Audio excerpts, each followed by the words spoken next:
जी, उम्मीद करता हूँ कि आप तमाम हज़रात को समझ में आ गया होगा। चलिए, मैं आगे का सबक पढ़ाने से पहले मैं एक चीज़ मैं पूछना चाहता हूँ कि आप लोग प्लीज़ बत जी, चलिए हम आगे का सबक स्टार्ट करते हैं, इसलिए कि मुझे ये चीज़ समझ में आ गया है कि ये प्रेज़ेंट इंडेफ़िनिट आप लोगों के लिए क्लियर है। कुछ भी कन्फ्यूज़न होगा तो वो पूछ सकते हैं। बाकी आगे का सबक हम शुरू करते हैं, ठीक है? प्लीज़ एक्टिव हो जाइए और आप लोग कमेंट बॉक्स पर बताइए कि वॉइस पहुँच रही है कि नहीं पहुँच रही। टावर के प्रॉब्लम की वजह से हो सक ओके, क्लियर नहीं सुनाई दे रही है। अच्छा, अब सुनाई दे रही है कि नहीं? हाफ़िज़ रईस ना क्या नाम है? आप बताइए फिर से। I am from Madhya Pradesh. जी, यस, नहीं, यस, यस। क्लियर नहीं सुनाई दे रही है मतलब क्या? किसी-किसी को सुनाई दे रही है, फिर किसी को बिल्कुल नहीं सुनाई दे रही है, तो इसका मतलब कि आपके पास भी नेटवर्क का प्रॉब्लम है। अशरफ अली, ओके, क्लियर है आवाज़? Thank you very, very much. मैं फिर भी और एक मर्तबा देख लेता हूँ, आप लोग क्या कमेंट कर सुनाई दे रही है। थैंक यू, इस तरह बोलना चाहिए। आपसे एक सवाल पूछना चाहता हूँ। मैं बार-बार एक चीज़ को बता रहा हूँ, क्यों बता रहा हूँ जानते हैं? इसलिए बता रहा हूँ कि आपके इस्तेहज़ार हो जाए जो आप पढ़े हैं, या आपको एक-एक चीज़ बार-बार सुनने में इंशाअल्लाह फिर भी आपको समझ में आ जाएगा। इसलिए मैं फिर से आपको एक चीज़ बताना चाहता हूँ कि कोई भी वर्ब होता है, कोई भी काम होता है, उस काम की जब हम इंग्लिश लाएँगे तो कितने शक्लों पर लाएँगे? आपको मालूम है? याद है? चलिए मैं थोड़ा टेस्ट ले लेता हूँ। क्या आप लोगों को याद है किसी भी हम काम की जब इंग्लिश बनाएँगे यानी फ़ेल की इंग्लिश बनाएँगे, तो उस काम की इंग्लिश में कितनी शक्लें होंगी? कोई बता सकता है? 5 शक्लें होगी। वेरी गुड, बता दिया 5 शक्लें। Ashraf Ali, roll number 20, very good. 5 शक्लें होगी तो इसका मीनिंग कैसे किया जाता है? मीनिंग इसका सेंटेंस के एतबार से अलग-अलग होता है। यानी जिस टेंस में इस्तेमाल हो उस तरह उसका इंग्लिश मीनिंग किया जाता है। तो हम इसमें से हम कुछ टेंस से पढ़े, जैसे प्रेज़ेंट इंडेफिनिट कॉन्टिन्यूअस, प्रेज़ेंट नहीं, पास्ट कॉन्टिन्यूअस, और प्रेज़ेंट में इंडेफिनिट कॉन्टिन्यूअस पढ़े, और फिर फ्यूचर में कॉन्टिन्यूअस पढ़े। गोया कि तीनों टेंस में हम कॉन्टिन्यूअस पढ़ चुके हैं। और चौथा टेंस हम पढ़े प्रेजेंट इंडेफिनिट। प्रेजेंट इंडेफिनिट हम आप लोगों को लिए बनाने के लिए दिए थे, जिसका पहचान ये था सब्जेक्ट काम करता है, करती है, करते हैं, ये पहचान था। तो हर वो सेंटेंस जिसके आखिर में इस तरह आएगा तो इसी टेंस में वो रहेगा। जैसे वो जाता है, वो खाता है, वो सोता है, तो वो इसी टेंस में उसको बनाया जाता है। अब कोई जोता, जैसे जोता एक है ना, खेत जोता ना, तो इसमें भी आखिर में क्या है आ रहा है जोता है, मतलब सिर्फ जोता बोलेंगे तो जोता आखिर में ता आ रहा है, ये गोया कि काम ही का एक ता है, इसका एतबार नहीं किया जाएगा। वो ता लाया जाएगा जिसमें किसी की आदत या हकीकत को बताने के लिए लाते हैं। जैसे वो खाता है, वो जाता है, वो सोता है, ये ता अलग से ला रहे हैं। सोने के काम में ता नहीं है, लेकिन जोतने, जो हल जोता जाता है, तो हल जोतने के उस फेल के अंदर ता है, तो उस ता का एतबार नहीं किया जाएगा। जैसे वो जोता, ये ता जो है, ये ता अलग ता है। बहरहाल हम जो ता लाएँगे, वो एक काम में अलग से अपने से मेंशन करते हैं। जैसे वो खाता है, तो खाता है, खाना एक वर्ब है और इसके आखिर में ता लगाते हैं। तो हर वो जुमला जिसके आखिर में ता है, ती है, ते है आएगा, इसी टेंस में रहेगा। जैसे मैं आप लोगों से क्वेश्चन पूछ रहा हूँ, मैं मैं 5 बजे उठता हूँ। मैं 5 बजे उठता हूँ, क्या रहेगा? उठता, ता है, क्या बोलेंगे? आई गेट अप, उठने के लिए गेट, गेट, ये दोनों मिलाकर इसको बनाया जाता है get up. I get up at 5 o'clock every day. आवाज कट कट के आ रही है, आवाज कट कट के आ रही है। अच्छा मैं वीडियो को ऑफ कर दे रहा हूँ, ठीक है। वैसे वीडियो से कुछ मतलब नहीं रहता है, ताकि मैं क्लियर आप लोगों के पास आ सकूं जी। चलिए, तो मैं ये बता रहा था जैसे कि मैं रोजाना सुबह 5 बजे उठता हूँ। तो मैं उठता हूँ, I get up early in the morning at 5 o'clock every day. मैं रोजाना उठता हूँ। उसके बाद क्या करता हूँ, उसके बाद ब्रश करता हूँ या मिसवाक करता हूँ। After that I brush. उसके बाद क्या करते हैं, उसके बाद मैं नमाज पढ़ता हूँ। आप आई का भी मेंशन कर सकते हो, आई को छोड़ कर भी लगा सकते हो। हम इब्तिदा वाली इसलिए कि आई को लेकर चलेंगे। उसके बाद मैं नमाज पढ़ता हूँ। उसके बाद के लिए लाते आफ्टर दैट। आफ्टर के मतलब होता है बाद, और दैट का मतलब होता है उसके। आफ्टर दैट, उसके बाद मैं नमाज पढ़ता हूँ। आफ्टर दैट आई ऑफर सलाह। आई ऑफर, आई ऑफर नमाज बोल सकते हो। नमाज की जगह आप अरबी की जो सलात आती है वो भी आप लगा सकते हो। तो नमाज बोलेंगे। वैसे कोई भी नाम इस तरह जो इस्लामिक नाम हो, इस तरह जो हर तरह के मशहूर मारूफ हो, तो उस नाम को इंग्लिश में चेंज नहीं किया जाता है। नहीं चेंज करना अच्छा है। वैसे उसकी भी इंग्लिश आती है, लेकिन नहीं चेंज करना ये अच्छा है। जैसे कि मस्जिद की इंग्लिश क्या आती है, मस्जिद की इंग्लिश आती है मॉस्क। क्या बोलेंगे, मॉस्क। मॉस्क मस्जिद की इंग्लिश आते हैं, लेकिन बेटर ये है कि मॉस्क को नहीं लाएंगे, मस्जिद बोलेंगे। इसलिए कि इस्लामिक चीज ज्यादा अहम, और ये चीज अच्छी बात है। मतलब इस्लामिक नाम को चेंज नहीं करेंगे, तो वहां पर मस्जिद बोलेंगे। तो उसी तरह इस तरह सेंटेंस में भी किसी किसी में चेंज नहीं करेंगे। जैसे नमाज हो गया, नमाज को नमाजी बोलेंगे, इसलिए कि ज्यादातर नमाज इसको बोला जाता है। वैसे सलाद, सलात आता है इंग्लिश अरबी में। अब सलाह बोल सकते हो, सलाह, आखिर में एच लगाकर, सलाह। आफ्टर दैट आई सलाह। उसके बाद क्या करते हैं, उसके बाद हम नाश्ता करते हैं। तो नाश्ता करने के लिए सुबह के नाश्ते, देखिए हम अंग्रेज के ज्यादातर उन लोग जो खाना खाते हैं ना, उन लोग बहुत सारा, एक तो उन लोग मुंह धोए बगैर खाना खाते हैं। मुंह धोए बगैर खाना खाते हैं, उसको कहते हैं बेड टी। यानी सोते सोते वो खाना खाते हैं, वो मुंह अभी नहीं देते। और एक होते हैं मुंह धोने के बाद खाते हैं। तो जो मुंह धोने के बाद खाते हैं उसको कहते हैं ब्रेकफास्ट। ब्रेकफास्ट। तो ब्रेकफास्ट कहते हैं सुबह के खाने को। दोपहर के खाने को लंच कहेंगे। क्या कहेंगे, लंच। और नाइट के खाने को, इशा के खाने को, वो डिनर कहेंगे। ठीक है। आप लोग बने रहिए, इंशाल्लाह कभी हो सके तो इस पर मैं तफसील डालूंगा। वैसे खाने जो अंग्रेज का वो 8 शक्लों पर है। एक तो सोते सोते खाते हैं, वो बात अलग है। एक सोने के बाद खाते हैं। लेकिन हम लोग इंडिया में सिर्फ 3 टाइम खाते हैं, इसलिए 3 टाइम का हमें इंग्लिश जानना जरूरी रहता है। सबसे सुबह के खाने को, नाश्ते को ब्रेकफास्ट कहेंगे। दोपहर के खाने को लंच कहेंगे। नाइट में खाने को डिनर कहेंगे। ठीक है। तो कोई भी चीज लेते, अगर हम थोड़ा थोड़ा उसको लेंगे और थोड़ा सा ले रहे, तो वहां पर हम लगाएंगे, जैसा कि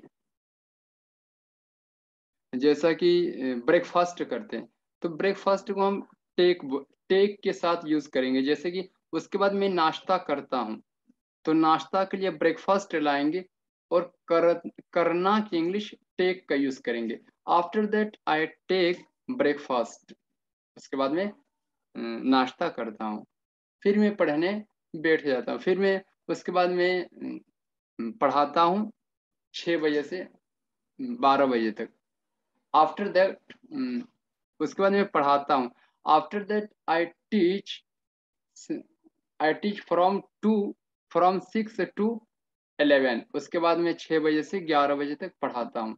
कैसे बोलेंगे आप लोग, कोशिश कीजिए, समझने की कोशिश कीजिए। उसके बाद की इंग्लिश क्या लाएंगे, आफ्टर दैट। आफ्टर दैट मैं पढ़ाता हूँ, आई टीच। I teach. कब से कब तक, 6 बजे से 11 बजे तक। तो 6 बजे से के लिए इंग्लिश लाएंगे फ्रॉम। फ्रॉम 6, फ्रॉम 6 बजे से हो गया, कब तक, 11 बजे तक। तो वहां पर तक की इंग्लिश टू लाएंगे, टू 11, टू 11। इस तरह आप डेली रूटीन यानी रोजाना जो काम करते हैं रोजाना की आदत को बता सकते हैं इसमें। इसमें एक चीज ये है कि जो सेकंड जो थर्ड फॉर्म आता है यानी गायब के साथ उसमें एस या ई एस लगाते हैं। तो मैं इस पर रोशनी ज्यादातर नहीं ये करूंगा, इसलिए कि हमें आगे का पढ़ना है। एक चीज मैं इसमें पॉइंट का आपको बताऊं कि इसमें जब हम इसमें एक चीज मैं आपको बताऊं ये कि इस सेंटेंस में जब हम सवालिया बनाते थे तो हम उस वक्त क्या करते थे, इसमें तो हेल्पिंग वर्ब आता है नहीं। जब हेल्पिंग वर्ब आता है नहीं तब इसको सवालिया कैसे बनाएंगे। इससे पहले आप कई टेंस से पढ़ चुके हैं कि जब सवालिया बनाते हैं तो हेल्पिंग वर्ब लाया जाता है, लेकिन इस टेंस में तो हेल्पिंग वर्ब नहीं आता है, तो फिर कैसे बनाएंगे। तो इस टेंस में उधार लेते हैं और वो डू लेते हैं। क्या लेते हैं, डू। डू को उधार लेकर हम सवालिया बनाते हैं। जैसा कि मैं जैसा कि आप इंग्लिश पढ़ते हैं, आप इंग्लिश सीखते हैं, you learn English, you learn English. क्या आप इंग्लिश सीखते हैं, तो डू यू लर्न इंग्लिश हो जाएगा, do you learn English. Do को लाते हैं यानी डू को लाते हैं इस्तिफामिया बनाने के लिए यानी इंट्रोगेटिव सेंटेंस बनाने के लिए यानी सवालिया बनाने के लिए डू का यूज करते थे। जो क्वेश्चन वर्ब में वाई डू चलाएगा। आप क्यों इंग्लिश सीखते हैं, why do you learn English, why के बाद डू का यूज करते हैं। नॉट से पहले भी डू का यूज कर सकते हैं, जैसे कि तू तू इंग्लिश नहीं बोलता है, you do not speak English, you do not speak English. कि नॉट से पहले भी हेल्पिंग वर्ब चाहिए तो नॉट से पहले डू का यूज करते हैं, इसको डोंट भी बोल सकते हैं। और जो गायब रहता है सिर्फ वाहिद गायब के साथ डू नहीं बल्कि डज का यूज करते थे। और जब डज का यूज करते थे तो वहां पर जो वर्ब में जो एस लगता था वो एस हट जाता था। जैसे मैं बोलूंगा कि साजिद सोता है, साजिद सोता है, तो साजिद स्लीप्स बोलेंगे, सिर्फ स्लीप नहीं बोलेंगे, इसलिए कि साजिद ये क्या है, थर्ड फॉर्म है और थर्ड फॉर्म के साथ फेल में एस आता है। तो स्लीप ये फर्स्ट फॉर्म हुआ, एस लगा देंगे इसलिए कि साजिद गायब है, एक चीज है। तो साजिद स्लीप्स बोलेंगे, साजिद स्लीप्स, एस लगाकर स्लीप्स। लेकिन साजिद नहीं सोता है तो नहीं के लिए नॉट का यूज करेंगे, साजिद नॉट स्लीप्स। हमें पूरी बात सुन लीजिए, साजिद नॉट स्लीप्स ये होगा। लेकिन जब नॉट का यूज करेंगे तो नॉट से पहले हेल्पिंग वर्ब डू लाएंगे, और जब डू लाएंगे तो यहाँ पर डज हो जाएगा। क्या हो जाएगा, डज हो जाएगा। और जो स्लीप में जो एस आ रहा था वो अब स्लीप में नहीं एस आएगा, अब स्लीप ओनली स्लीप रह जाएगा और वो एस उठकर नॉट डू से पहले चलाएगा। तो हो जाएगा Sajid does not, Sajid does not sleep हो जाएगा। यानी नेगेटिव में डज का यूज करेंगे। और जब भी डज आ जाएगा सेंटेंस में तो उसके बाद जो भी वर्ब आएगा यानी फेल आएगा उसमें फर्स्ट फॉर्म ही का यूज करते हैं। अगर आपके जहन पर ये सेंटेंस है तब फिर आपको आगे का आगे का सबक समझ में आ जाएगा। अब आगे का सबक देख लीजिए, इसी तरह सेंटेंस है। मैं ज्यादा वजाहत नहीं डाला हूँ कि फिर से पढ़ते पढ़ते आपको फिर से वही चीज आएगा तो और भी याद हो जाएगा। देखिए आपके पास है जमाना माजी गैर मुतय्यन। और आप लोगों को दिखाई दे रहा है तो आप लोग प्लीज कमेंट में एक मरतबा कोई भी बता दीजिए कि स्क्रीन पर मेरे बुक ये दिखाई दे रहा है पीडीएफ की शक्ल में जमाना माजी गैर मुतय्यन, ये चीज दिखाई दे रही। हाँ yes very good, thank you very very much बताने के लिए। अल्लाह ताला आपके जायज मकासद को पूरा अता फरमाए। आप तमाम के शो कर रहे हैं, ओके थैंक यू जी। यहाँ पर देखिए अब हम जो टेंस पढ़ने वाले ये थोड़ा सा आपको अगर मुश्किल लगेगा तो थोड़ा कोशिश करना समझने के लिए। इस टेंस के कुछ खुसूसियात और कुछ इस तरह की बातें हैं जो इम्पोर्टेंट है। इस टेंस का नाम है पास्ट इंडेफिनिट टेंस। क्या नाम बोलेंगे? Past indefinite. इसको पढ़ेंगे इंडेफिनिट, इंडेफिनिट,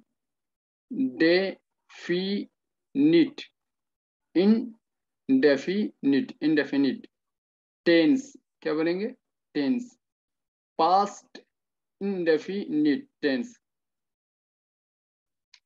इसका उर्दू में बोलेंगे ज़माना-ए माजी गैर मुतअय्यन। ज़माना-ए माजी गैर मुतअय्यन। तारीफ क्या है इस टेंस का? ये एक ऐसा टेंस है जो ज़माना-ए माजी में किसी काम के करने या होने को बयान करता है। यानी इस टेंस में ज़माने माजी में मुतलक किसी काम के करने या होने को बयान करते हैं। इसमें किसी वक्त का मेंशन नहीं रहता है, इसमें कोई वक्त नहीं रहता है, कब काम खत्म, कब काम हुआ है, कब खत्म हुआ है, इन सब चीज़ों का कोई जिक्र नहीं रहता। सिर्फ ये बताता है कि ज़माने माजी में ये काम हुआ है। इसका अगर तारीफ से नहीं समझ में आ रहा है तो पहचान देख लीजिए। इसका पहचान क्या है? ये इसको काट कर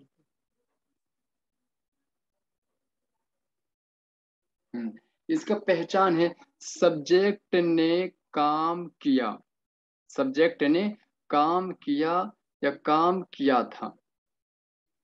यानी हर वो जुमला जिसके आखिर में इस तरह आएगा कि सब्जेक्ट ने काम किया या काम किया था, तो उसको इसी टेंस में बनाएंगे। जैसे उसने हम्म, उसने इंग्लिश बोला, तो किया मतलब यही लफ्ज, यानी किया ही होना जरूरी नहीं, किया की तरह दूसरा भी आ सकता है, आ। क्या बोलेंगे? आ भी आ सकता है, और ई भी आ सकता है, और ए भी आ सकता है।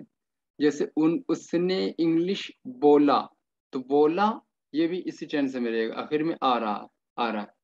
यानी उसका मतलब यही है, उसका मफहूम में जाएंगे तो यही मतलब होगा कि सब्जेक्ट ने काम किया, ये मफहूम निकलेगा। तो उसने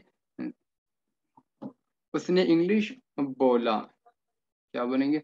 मैंने तुम्हें पढ़ाया, मैंने तुम्हें पढ़ाया, आखिर में आ रहा है, ये भी इसी टेंस में रहेगा। या मैंने तुम्हें बताया था, बताया था, ये भी इसी टेंस में रहेगा। चाहे काम किया रहेगा या काम किया था। और ये भी आ सकता है आ ई ए, इस तरह भी आएगा तो इसी टेंस में रहेगा। जैसे मैंने मैंने खाया, मैंने बोला, मैंने बोला, तो आखिर में आ रहा है। मैंने पढ़ा, मैंने पढ़ा, तो इसी टेंस में रहेगा। अच्छा, आपको मालूम है इससे पहले आप कितना टेंस पढ़े हैं? कुल मिलाकर 12 टेंस हैं। 12 टेंस में आप 4 टेंस पढ़ चुके हैं, 4 टेंस पढ़ चुके हैं। उसका पहचान कैसे याद करना है, उसका ये कैसे, सबका अलग अलग पहचान रहता है। जो जिसका पहचान है उसी टेंस में बनेगा, और दूसरे में बनाएंगे तो होगा ही नहीं बल्कि गलत हो जाएगा। तो इसे सीखने के लिए वो आखिर में इंशाल्लाह मैं बताऊंगा, एक चार्ट आपको दूंगा ये इस तरह बनाकर कि सबका आपको पहचान आपके एक नज़र में सामने चला आएगा। जो पहचान रहेगा मतलब खुलासा के तौर पर, तो आपको ये पहचान, ये चीज़ याद रह जाएगा। तो आप लोग जो मैं टेंस बता रहा हूँ सिर्फ इसमें हर एक की पहचान को रट कर याद कर लेना। मैं कल पूछूंगा भी हो सकेगा तो पहचान की, पास्ट का पहचान क्या था। और पहचान जब बोलेंगे तो सब्जेक्ट के साथ बोलेंगे, इस तरह बोलेंगे कि सब्जेक्ट ने काम किया या काम किया था। इसलिए पहचान अगर याद नहीं रखेंगे तो फिर आगे मॉडल वर्ब आएगा, उस चीज़ों में सिर्फ पहचान ही बताया जाएगा ज़्यादातर। तो पहचान आप याद रखेंगे हर टेंस का। ये हमारा 5वां टेंस है। इसके बाद इसके बनाने का तरीका क्या है, कौन सा फेल आएगा? देखिए सब्जेक्ट ये सारी चीज़ें, I we you he she they, Sajid singular plural, ये सब सब्जेक्ट हैं। चलिए, तो आई के साथ इसमें तो हेल्प, एक चीज आपको याद रहे, इसमें हेल्पिंग वर्ब कुछ भी नहीं आता है। इसमें हेल्पिंग वर्ब, हेल्पिंग वर्ब आपको तो मालूम है जिससे जमाना का पता चलता है, यानी यानी फेल में हेल्प करता है, यानी मदद करता है। मदद ये करता है कि ये किस टेंस में है, वो हेल्पिंग वर्ब ही से पता चलता है। तो इस टेंस में हेल्पिंग वर्ब कुछ भी नहीं है। जिस तरह प्रेजेंट इंडेफिनिट में आप पढ़े, सिर्फ आप सब्जेक्ट को लाते थे, फिर वर्ब को ले आते थे, वर्ब वन, तो वो हो जाता था। जैसे मैं इंग्लिश बोलता हूँ, तो आई स्पीक इंग्लिश, इस तरह बोलते थे आप। यानी सबसे पहले सब्जेक्ट फिर वर्ब वन लाते थे, वो प्रेजेंट इंडेफिनिट होता था। लेकिन अब हम जो पढ़ रहे हैं ये पास्ट इंडेफिनिट पढ़ रहे हैं। तो पास्ट इंडेफिनिट में भी कोई हेल्पिंग वर्ब नहीं आता है। बनाने का तरीका फर्क ये है कि ये पास्ट इंडेफिनिट में जो वर्ब जो फेल की 5 शक्लें आती है, उसमें से दूसरी शक्ल इस टेंस में आएगा। कौन सी शक्ल आएगी? दूसरी शक्ल आएगी। और दूसरी शक्ल यानी वर्ब टू आएगा। दूसरी शक्ल को वर्ब टू कहते हैं। आई के साथ वर्ब टू, वी, सब के साथ वर्ब टू आएगा। सब के साथ वर्ब टू आएगा। ठीक है। उसके बाद बनाने का तरीका, ये तो पॉजिटिव में हो गया वर्ब टू। असल में ये हेल्पिंग वर्ब लिखा जाता है, इसमें हेल्पिंग वर्ब कुछ आता है नहीं, इसलिए नहीं लिखे। तो इसकी जगह हम स्ट्रक्चर लिख दिए कि यहाँ पर वर्ब टू लाएंगे। ये पॉजिटिव का हुआ। और नेगेटिव में देखिए, पॉजिटिव में subject plus verb two plus object, सारे चीज के साथ यही लगाएंगे, चाहे वो कोई भी सब्जेक्ट रहे। उसके बाद जब नेगेटिव बनाएंगे तो सबसे पहले सब्जेक्ट, फिर डिड नॉट, फिर वर्ब वन, फिर ऑब्जेक्ट। अगर टाइम ओवर हो जाएगा तो उसी लिंक से फौरन आप शामिल हो जाइएगा। ठीक है। आप स्ट्रक्चर इसे देख सकते हो और इसके तहत आप जुमला बना सकते हो। मैं एक चीज आपको, ये चीज आपको समझाना ये चाहता हूँ कि इसमें कोई भी हेल्पिंग वर्ब नहीं आता है। अब पॉजिटिव में देखिए, मैंने पढ़ा, मैंने पढ़ा, तो इसकी इंग्लिश लाएंगे I read, I read, I read. पढ़ने की इंग्लिश रीड आता है। रीड का 5 शक्लें आएगी। Read, red, red, reading, reads, 5 शक्लें। तो रीड का जो 3 फॉर्म है, यानी 3 शक्ल है, 3 शक्ल एक ही तरह आता है। 3 शक्ल एक ही तरह आता है। तो पहली शक्ल में भी इसी तरह लिखा जाएगा, दूसरी शक्ल में भी इसी तरह, तीसरी शक्ल में भी रीड का इसी तरह लिखा जाता है। लेकिन रीड का पढ़ने के एतबार से अलग अलग है। यानी पहली शक्ल में अलग तरह पढ़ेंगे और दूसरी और तीसरी शक्ल में अलग तरह पढ़ेंगे। लेकिन लिखने के एतबार से तीनों एक ही तरह है। ये अक्सरों बेशतर स्कूल के बच्चे को भी नहीं पता रहता है ज्यादातर।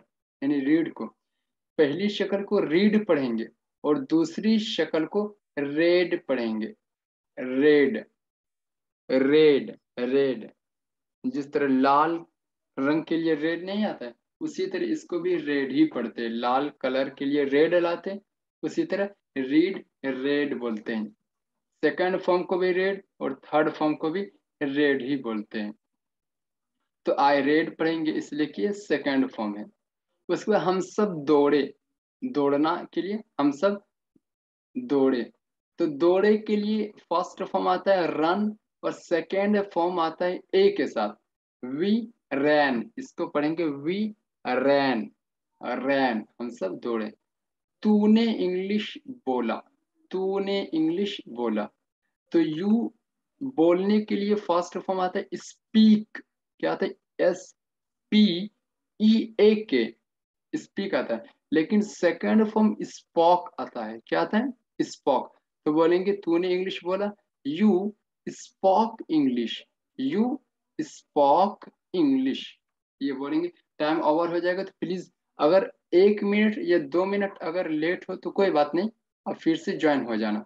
हो सके कि 1 मिनट या 2 मिनट लेट हो, आप लोग आराम कर सकते हैं थोड़ा सा, 1-2 मिनट, 1-2 मिनट इस तरह, लेकिन फौरन ज्वाइन हो जाना।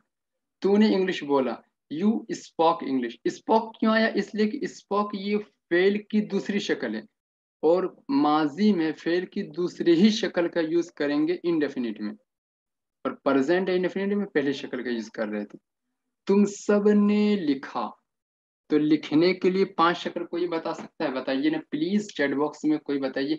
पहली शक्ल क्या आएगा? सबसे पहले पहली शक्ल बताइए। पहली शक्ल राइट आएगा। क्या आएगा?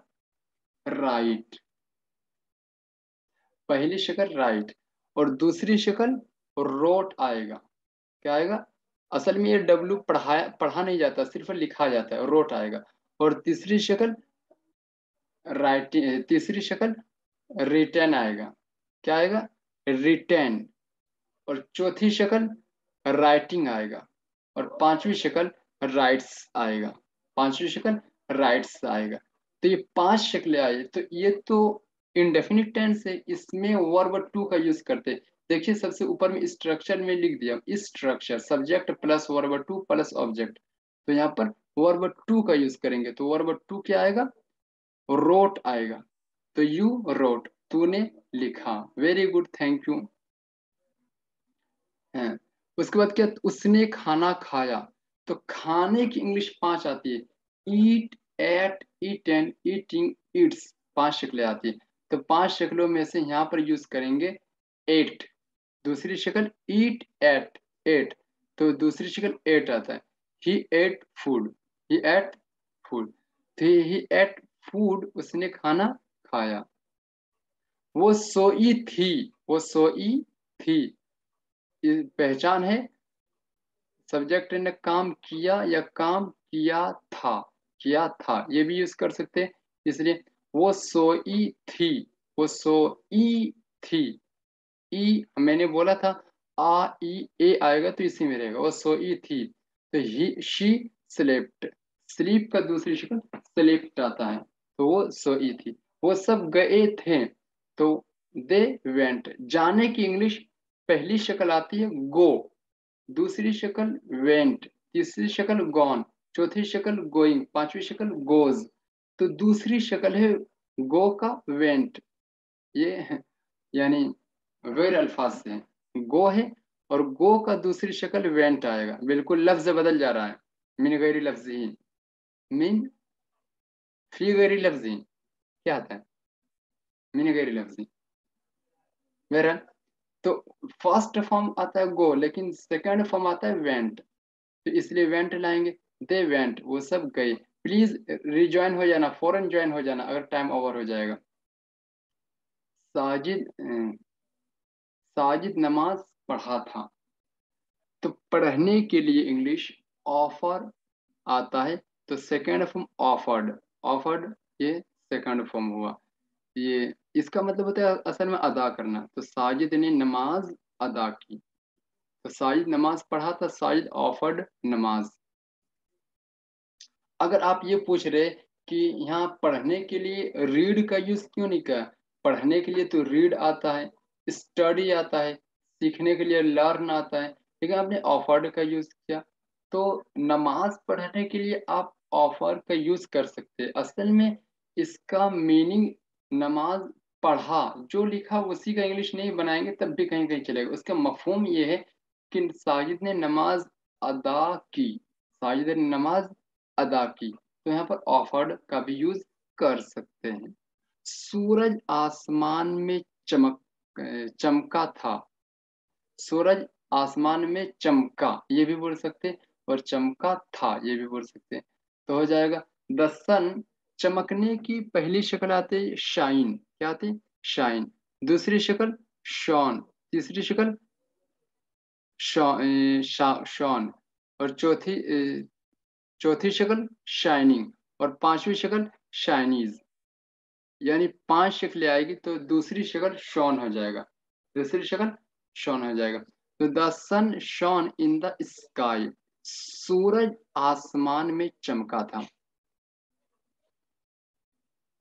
ओके, तो फिर से आप लोग ज्वाइन हो जाना। पीछे बच्चे फुटबॉल खेले थे। The children played football. Played ये सेकेंड फॉर्म है। 2 मिनट या 3 मिनट हो सकता है, प्लीज ज्वाइन हो जाओ। हो सकता है अब ये हो टाइम ओवर हो जाएगा, इसलिए कि यहाँ पर बता रहा है उस तरह के। उसके बाद अब हम जो यहाँ पर सीखने वाले हैं वो इन नेगेटिव, नेगेटिव में कैसे बनाएंगे और क्वेश्चन वर्ड